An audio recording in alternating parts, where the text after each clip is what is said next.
84 भुगत के पौ पे अटके आए, पौ यानी माया। इस इंसान चोले में सबसे ज्यादा माया प्रभावित करती है। एक कुत्ता, बिल्ली, हाथी, घोड़ा ना तो मोबाइल आकर्षित कर सकता है उसे, ना लैपटॉप, ना टीवी, ना कार, ना फ्रिज। 50 लाख करोड़ की भी कार होगी, कुत्ता जाके उसमें पैसा नहीं होगा, वो आकर्षित नहीं कर सकती उसको। और आदमी उसको संभाल संभाल के रखेगा, दाग ना लग जाए, स्क्रैच ना लग जाए। क्यों? क्योंकि आदमी पे ये माया सबसे ज्यादा प्रभावित है, सबसे ज्यादा प्रभाव छोड़ती है ये। आदमी पर इतनी ज्यादा प्रबल माया है कि इसको सपने भी माया की आते सो जाता है ना, तो लॉटरियां लगती है सपने में, वो लॉटरी खेल रहा है, जीत जा रहा है, खुश हो रहा है, सपने में रानियां मिल रही हैं, सपने में शादियां हो रही हैं, सपने में सब कुछ चल रहा है। इतनी माया प्रबल है कि जागते को तो पकड़ रखा है, सोते को भी नहीं छोड़ती।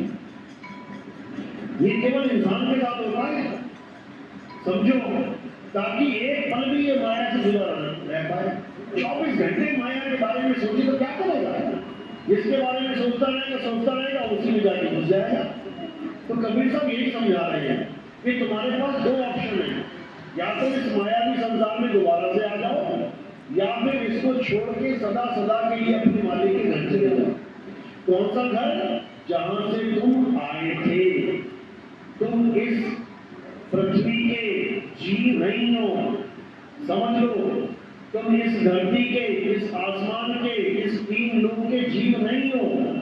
तुम कहाँ के जीव हो?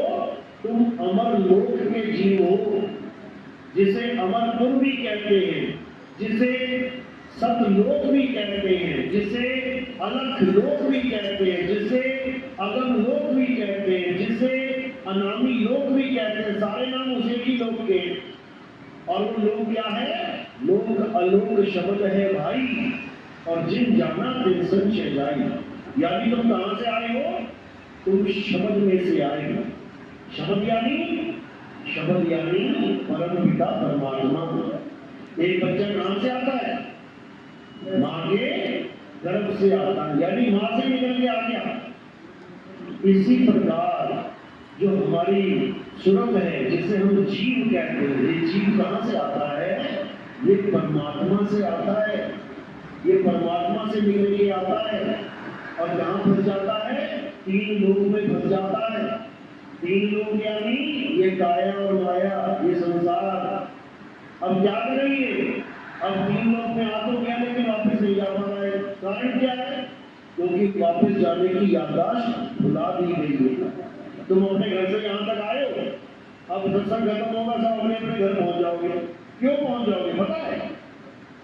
क्योंकि तुम्हें अपना घर याद है, इसलिए पहुंच जाओगे। और तुम्हें ऐसा इंजेक्शन लगा दिया जाए कि तुम्हारा दिमागी डल हो जाए, तुम्हें याद ही ना रहे कि कहाँ से आए हो। तो सत्संग खत्म होने के बाद कोई यहाँ पड़ा होगा, कोई वहाँ पड़ा होगा, कोई इधर होगा, कोई उधर होगा, सब यही बैठे होंगे। क्यों? तो पता ही नहीं कहाँ जाना है। इसीलिए किसी को समझ में नहीं आ रहा कि मरने के बाद जाना कहाँ है, कहाँ जाऊं मैं। इसीलिए रोता है अंत में। क्यों? यहाँ से तो निकाला जा रहा है और जाने का पता नहीं है। छोटे से बच्चे को रात में निकाल के देखना घर से, चल निकल घर से बाहर, चल निकल घर से बाहर, क्या कहेगा? नहीं मम्मा, नहीं मुझे अंदर रख लो, नहीं मम्मा मुझे बाहर मत निकालो। और दिन में सामने वाले घर में भाग जाएगा, सामने वाले घर में भाग जाएगा तो मना या निकल यहाँ से चला जाएगा कहीं और। क्यों? वहां पे उसको ज्ञान है कि वहां जाऊंगा, वहां जाऊंगा, रात में बाहर अंधेरा है, कहाँ जाऊंगा। इसी प्रकार मौत के वक्त क्या होता है? अंधेरा दिखाई देने लग जाता है। आंखें बंद करो, अंधेरा है। अब अंधेरे में कहाँ जाओगे? भटको। उसके बाद मन क्या करता है? बड़े बड़े यमराज, बड़े बड़े यमदूत दिखाने लग जाता है, डराने लग जाता है। वो रही हुई जो कसर बेचारी वहां पूरी हो जाती है। एक तो घर का रास्ता नहीं पता, ऊपर से जलान और खड़े हुए रास्ते में, तो कहाँ जाएगा? डरेगा, चीखेगा, चिल्लाएगा, कहाँ जाएगा बेचारा?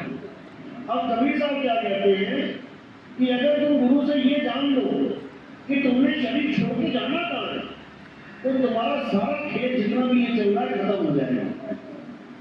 इसीलिए बोला कि आए हो तुम कहां से और जाना तुम्हें कहां है, इतना बस विचार लो, हो गया भजन।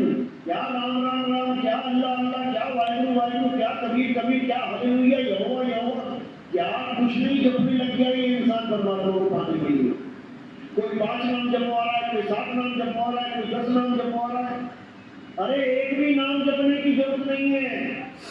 अपने घर वापस जाने के लिए क्या नाम जपना है? कोई नाम नहीं जपना, बस तुम्हें रास्ता पता होना चाहिए। यही कबीर साहब समझा रहे हैं। कह रहे मन की तरंग मार लो, बस हो गया भजन।